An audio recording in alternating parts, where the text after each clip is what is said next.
दोस्तों, legal and legal में एक बार फिर से आपका स्वागत है। न्यायिक प्रक्रिया का लंबा खिंचना, सालों साल मुकदमे तय ना होना, इन सब के लिए क्लाइंट्स और न्यायालय द्वारा ले देकर एक ही एलिमेंट को दोषी ठहरा दिया जाता है और वो है एडवोकेट्स। मुकदमा लंबा चल रहा है तो इसके लिए वकील जिम्मेदार, मुकदमा तय नहीं हो रहा है तो इसके लिए वकील जिम्मेदार।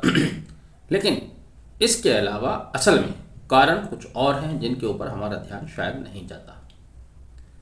जिनमें से एक बड़ा कारण एक एक महीना 15-15 दिन के न्यायालय की विंटर वैकेशन, समर वैकेशंस, इनके अलावा हर साल रूटीन में न्यायालयों का, न्यायाधीशों का, मजिस्ट्रेट्स का ट्रांसफ़र होना, और ट्रांसफ़र होने के कारण न्यायालय का कार्य डिस्टर्ब हो जाना, ये एक बहुत बड़ा कारण है जिसकी वजह से कोई मुकदमा लंबा खिंचता है। लेकिन अगर बात हम मेरठ की करें, मेरठ डिस्ट्रिक्ट कोर्ट की करें, हर साल की तरह उत्तर प्रदेश में मई जून में ट्रांसफ़र होते हैं। इस साल ट्रांसफ़र लिस्ट लेट आई, जुलाई में आई।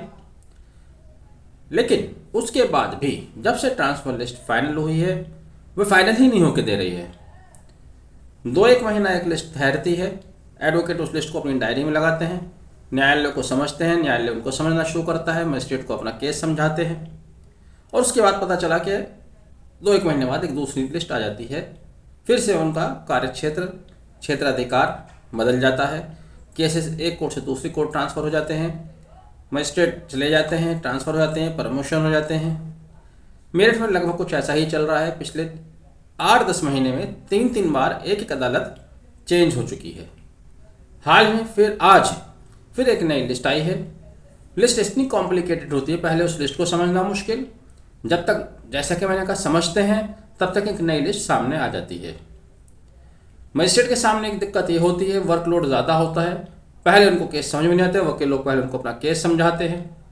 जो पीड़ित है, जिसको रिलीफ मिलने वाला है, वो किसी तरह से अपनी बात मजिस्ट्रेट के जहन में उतारता है, और जब मजिस्ट्रेट अपना मन बनाता है कुछ करने का, तभी वो किसी अन्य कोर्ट में चले जाते हैं या उनसे उस थाने का काम वापस ले लिया जाता है।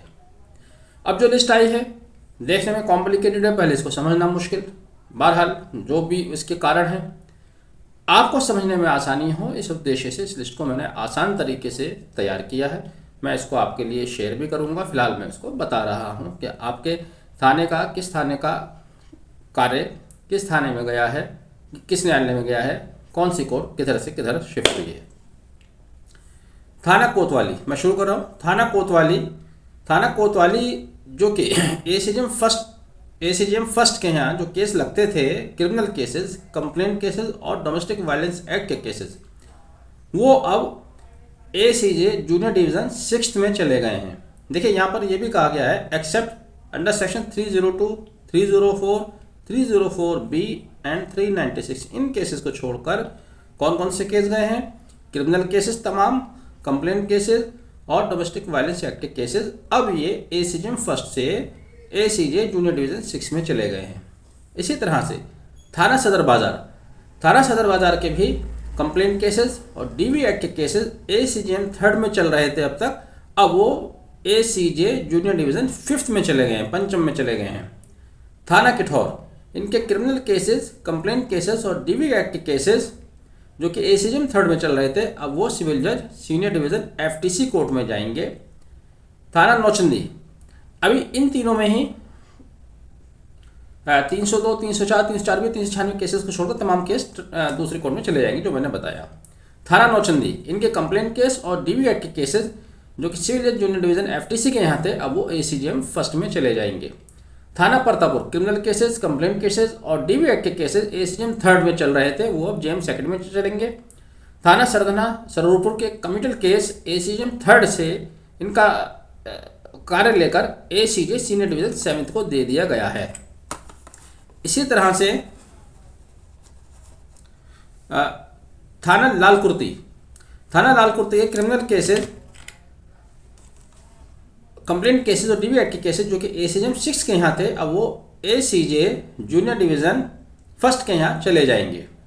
इसी तरह से थाना परिषदगढ़, क्रिमिनल केसेस, कंप्लेंट केसेस और डीवी केसेस एसीजेएम 6 के यहाँ चल रहे थे, वो सिविल जज जूनियर डिवीज़न FTC के यहाँ चले जाएंगे। थाना मेडिकल सदर और कंकरखेड़ा इनके तमाम केसेस ACJM 6 के यहाँ थे, अब वो सिविल जज जूनियर डिवीज़न 5th के यहाँ चले जाएंगे।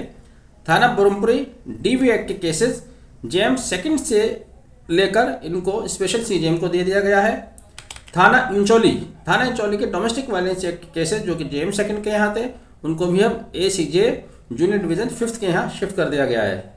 थाना खरखौदा इनके DV एक्ट के केसेस JM 2nd के यहाँ से ACJM 5th के यहाँ शिफ्ट कर दिया गया है। ये मैंने आपको बताया। लिस्ट मैं इस पर अपलोड कर रहा हूँ, अपने ग्रुप्स में भी शेयर करूँगा। इस लिस्ट को आप सेव कर लीजिएगा। अब देखना यह है कि 2 महीना चलती है, 3 महीना चलती है। बहरहाल आपने वीडियो आखिर तक देखा। Thank you, have a nice day.